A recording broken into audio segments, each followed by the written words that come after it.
Déjà, je suis arrivé là-bas l'été passé. On m'a bien accueilli là-bas. Moi et mon agent, on avait envisagé de trouver un coin pour se relancer parce que ça faisait longtemps que j'avais pas trop joué pour cause des blessures et tout. Et donc on est arrivé à Toulouse. J'étais pas trop pour parce que c'était la Ligue 2. Mais après, il m'a fait comprendre que voilà, ça faisait tellement longtemps que j'avais pas joué, il fallait rebondir et les buts allaient parler en ma faveur. Si je réussissais à mettre plein de buts, ça allait me faire de la pub. Au début, quand je suis arrivé en Europe, c'était un peu difficile parce que là-bas, ils ont une autre façon de gérer ces genres de situations. C'est-à-dire qu'il faut prévenir la blessure, il faut faire des exercices, chose que je ne faisais pas assez. Je ne voyais pas ça comme un truc aussi nécessaire. Et c'est quand je suis arrivé à Celtic que j'ai eu beaucoup de blessures, que je me suis rendu compte qu'il fallait les faire au sérieux. Et là, maintenant, quand je suis arrivé à Toulouse, je le faisais correctement et voilà, j'ai plus eu de bobos.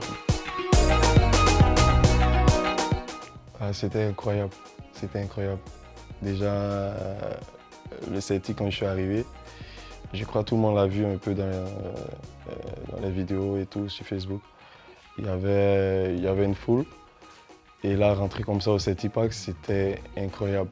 Surtout le premier match, où je crois ma première titularisation, où j'avais, pas marqué 2 buts parce que ça m'a été refusé. C'était des buts contre le camp adverse. Donc du coup, j'étais content parce que j'entendais mon nom dans les tribunes. Les gens étaient très contents de me voir à l'œuvre pour une première. Parce que j'ai attendu aussi longtemps avant de faire ma première titularisation. Donc j'étais content. C'était un truc de ces gens Bayo,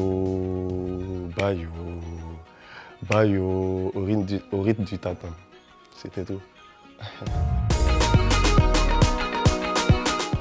C'est la première fois quand j'ai été appelé en équipe nationale. Je jouais encore dans les championnats ivoiriens. C'est mon plus beau souvenir. C'était, je crois, en 2015. D'abord, j'ai été boosté par la mort de mon père, parce qu'il était fan du stade d'Abidjan. Malgré qu'il n'aimait pas trop le foot, mais il aimait bien le stade d'Abidjan. Donc ça m'a boosté, ça m'a permis de rester longtemps au stade parce que j'ai fait 3 ans. Je lui ai tenu la promesse de ne jouer dans aucun club avant de partir en Europe. Donc j'ai tenu la parole, donc j'ai travaillé, j'ai bossé. Même quand les entraînements finissaient, je partais aussi en salle. J'avais un coach spécial, donc voilà ce qui m'a permis de réussir, je crois, là-bas. Ben, je crois que tout le monde appelle ça des dreadlocks. Et voilà, j'ai une façon à moi de les faire. Bayo.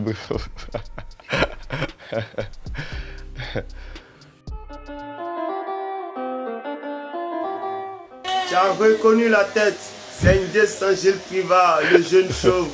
Oui, le grand Bayo Bakoul. Oui, vraiment, merci petit. J'ai reçu. Oui, sois béni de ta position, que Dieu te bénisse. Merci Seigneur pour ta vie. Merci Bayo. Amen. Bayo, bonne chance. Dieu te bénisse. Amen. Merci beaucoup. Bon, d'abord, c'est un grand frère. C'est un grand frère. Quand je suis arrivé au stade d'Abidjan, je les ai trouvés là, tout comme les Moyabe Kone, Eman Nesta. Et Jules Privat, c'est celui-même qui était comme le pasteur du groupe. Et il était un grand frère, il donnait toujours des conseils aux petits. Parce que moi, je suis arrivé, j'étais tellement jeune qu'il était tout le temps auprès de moi. Et il y avait lui, il y avait Do Ferré aussi, le capitaine, qui me donnait toujours des conseils. Parce que je venais d'arriver, c'était un peu compliqué. Et Jules Privat, si je veux dire, il a fait quelque chose aussi, il a apporté quelque chose aussi dans ma carrière parce que C'est quand lui il s'est blessé que moi j'ai commencé à jouer en attaque. Sinon, de base, moi j'étais de milieu de terrain. C'est quand lui il s'est blessé que moi j'ai commencé à jouer à son poste. Et dès là, j'ai commencé à me tonifier à ce poste et à mettre des buts et j'ai pris goût. Donc du coup, je suis resté. Donc je crois aussi, je ne vais pas dire son malheur, mais ça a apporté quelque chose aussi dans ma carrière. Et j'aimerais le remercier. Je suis content de voir sa vidéo. Ça fait plaisir.